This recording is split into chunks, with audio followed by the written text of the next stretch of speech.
জীবনে সুখী হওয়ার সবচেয়ে বড় উপায় হলো নিজেকে ভালোবাসা আর নিজেকে সম্মান করা। আত্মবিশ্বাস অনেক অসম্ভব কাজকে সম্ভব করে তোলে। আসলে অনেকেই নিজেকে সম্মান করতে জানে না। তারা নিজেকে ভালোবাসতে গিয়ে স্বার্থপরের মতো আচরণ করে ফেলে। নিজেকে ভালোবাসা মানে কিন্তু কখনোই স্বার্থপরতা নয়। আসলে যখন কোনো মানুষ নিজেকে ভালোবাসতে পারবে, তখনই সে অন্য আরেকজনকে ভালোবাসার মতো ক্ষমতা রাখবে। যদি আপনি নিজেকে সবসময় দুঃখী মনে করেন, সবসময় দুঃখ ফিল করেন, এই দুঃখবোধ থেকে কাটিয়ে ওঠার সবচেয়ে উপায় হলো নিজেকে ভালোবাসা। কিন্তু নিজেকে ভালোবাসাটাও কিন্তু খুব সহজ কাজ নয়। এর জন্য কিছু বিষয় সম্পর্কে আপনাকে জানতে হবে। সেই সমস্ত বিষয়গুলো নিয়েই আজকের ভিডিওতে আলোচনা করব যে আপনি নিজেকে কিভাবে পজিটিভলি নিজেকে ভালোবাসতে পারবেন। আর এই ভালোবাসাটা কিন্তু কোনো প্রকার স্বার্থপরতা হবে না, কোনো প্রকার স্বার্থপরতার লক্ষণ এখানে থাকবে না। আর আপনি এইভাবে যদি নিজেকে ভালোবাসবেন, তাহলে আপনি প্রত্যেকটা মানুষকে, আপনার প্রত্যেকটা কাছের মানুষকে আপনি একদম মনের মতো করে ভালোবাসতে পারবেন। তাহলে আসুন মূল বিষয়ে চলে আসি। তো প্রথমত যে লক্ষণটি আপনার মধ্যে থাকা দরকার নিজেকে ভালোবাসার জন্য, সেটা হচ্ছে পজিটিভ থিঙ্কিং। আপনার মধ্যে প্রচুর পরিমাণে পজিটিভ থিঙ্কিং থাকা দরকার। আপনার কি নেই সেটা নিয়ে ভাবলে আপনাকে চলবে না, আপনার কি আছে সেটা নিয়ে আপনাকে ভাবতে হবে। কি আছে আর ভবিষ্যতে আপনি কি করতে পারবেন সেগুলো নিয়ে আপনাকে পজিটিভ থিঙ্কিং করতে হবে। কখনোই আপনি নেগেটিভ থিঙ্কিং করবেন না। দ্বিতীয়ত, কখনোই অন্য কারোর সাথে নিজেকে আপনি কম্পেয়ার করবেন না, নিজেকে আপনি কারোর সাথে তুলনা করবেন না। যে ওই মানুষটা এত বড় চাকরি করছে, আমি কিছু করছি না, ওই মানুষটা এত বড় বিজনেস করছে, আমি কিছু করতে পারলাম না, বা এই মানুষটার এত বড় বাড়ি ঘর আছে, এত বড় গাড়ি আছে, এত দামি দামি জিনিস আছে, এত দামি দামি সোনার গয়না আছে, আমার কাছে তো কিছুই নেই। এই সকল দেখে যদি আপনি অন্যের সাথে নিজেকে কম্পেয়ার করবেন, আপনি জীবনেও সুখী থাকতে পারবেন না, বা নিজেকে জীবনেও সুখী রাখতে পারবেন না। তাই কখনো নিজেকে অন্য কারোর সাথে আপনি কম্পেয়ার করবেন না। আপনার মধ্যে কি আছে, আপনার কাছে কি আছে, আপনি সেগুলো দেখুন, পজিটিভলি থিঙ্কিং করুন। বা আপনি অন্য কাউকে দেখে ইন্সপায়ার হতে পারেন যে আপনিও ওরকম করতে পারেন ভবিষ্যতে, যাতে সেদিকে আপনি নিজেকে ইন্সপিরেশন দিতে পারেন যে আমিও একদিন ওইরকম হব। কিন্তু কখনোই কারোর সাথে আপনি তুলনা করলেই সেখানে একটা নেগেটিভ থিঙ্কিং চলে আসে, আর তখনই সেখানে আপনার মধ্যে একটা হতাশা চলে আসে, যেটাকে আপনাকে নিজেকে ভালোবাসার ক্ষেত্রে প্রচন্ড বাধা সৃষ্টি করবে। থার্ড পয়েন্ট হচ্ছে একাকিত্বে সময় কাটান। যখনই আপনি অবসর সময় পাবেন, ফাঁকা টাইম পাবেন, যতটা পারবেন নিজের সাথে একাকিত্বে সময় কাটান।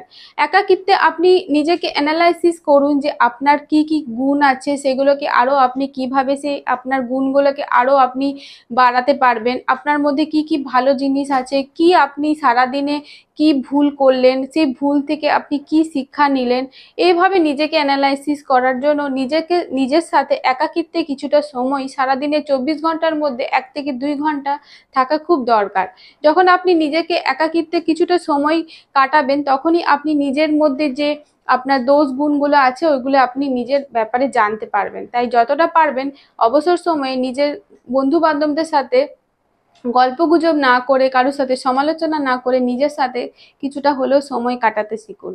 ফোর্থ পয়েন্ট হচ্ছে নিজের ভুল স্বীকার করা আর অন্যকে ক্ষমা করে দেওয়া। যারা নিজের ভুল স্বীকার করতে পারে তাদের মতো মহান মানুষ আর কেউ হয় না। তাই আপনি যদি কখনো কিছু ভুল কাজ করে ফেলেছেন, তো নিজের ভুলটা স্বীকার করে নিন আর অন্য কাউকেও ক্ষমা করতে শিখুন। যত আপনি অন্য কাউকে ক্ষমা করতে শিখবেন, তত নিজেকে আপনি খুশিতে রাখতে পারবেন। যত অন্য কাউকে আপনি মনে মনে অন্য কারোর প্রতি রাগ পুষে রাখবেন নিজের মনের মধ্যে, আপনিও কিন্তু শান্তিতে থাকতে পারবেন না। তাই ক্ষমা করতে শিখুন, আর ভুল যদি কিছু করে থাকেন তাহলে সেক্ষেত্রে আপনি নিজেও ক্ষমা চাইতে শিখুন, নিজের ভুল স্বীকার করতে শিখুন। পঞ্চম পয়েন্ট হচ্ছে আনন্দ করা। নিজেকেও কিছুটা আনন্দ করা দরকার। যদি আপনি নিজেকে ভালোবাসতে চান, তো আনন্দ করতে শিখুন। নিজের যেটা আপনার পছন্দ, যেটা আপনার শখ, গান শোনা, মিউজিক শোনা, ডান্স করা, ড্রয়িং করা, পেন্ট করা, গার্ডেনিং করা, যেটাই আপনার পছন্দ, কুকিং করা, সেগুলো আপনি অবসর সময়ে অবশ্যই করুন। দেখবেন আপনার মাইন্ড পুরো রিফ্রেশ হয়ে যাবে, আর আপনার ভীষণই একটা নিজেকে খুব এনার্জেটিক বলে মনে হবে। এইভাবে নিজেকে ভালোবাসতে শিখতে হয়। অবসর সময়ে আপনি কোথাও ভুলভাল মানে টিভি না দেখে, মোবাইল না চালিয়ে, বরং আপনার যেগুলো আপনার শখের জিনিস সেগুলো করুন, দেখবেন ভীষণই আপনার ভালো লাগবে। নাম্বার 6 পয়েন্ট হচ্ছে নেগেটিভ মানুষদেরকে ইগনোর করা। যদি আপনি সত্যিই নিজেকে ভালোবাসেন তাহলে, আর যদি সত্যিই নিজের জীবনে সুখী হতে চান, তো নেগেটিভ মানুষদের থেকে আপনাকে দূরে থাকতে হবে, নেগেটিভ মানুষদেরকে আপনাকে ইগনোর করে চলতে হবে।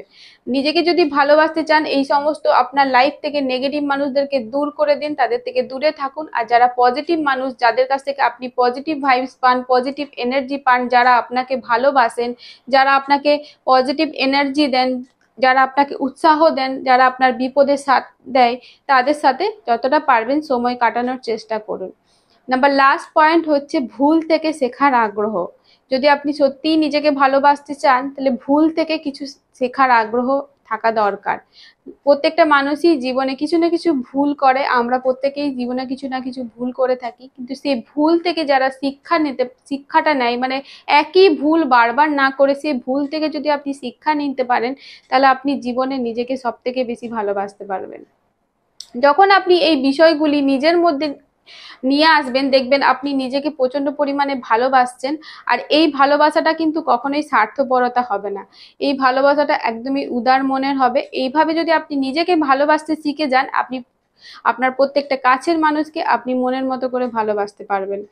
তাহলে আশা করি আজকের ভিডিওটা আপনাদের ভালো লেগেছে।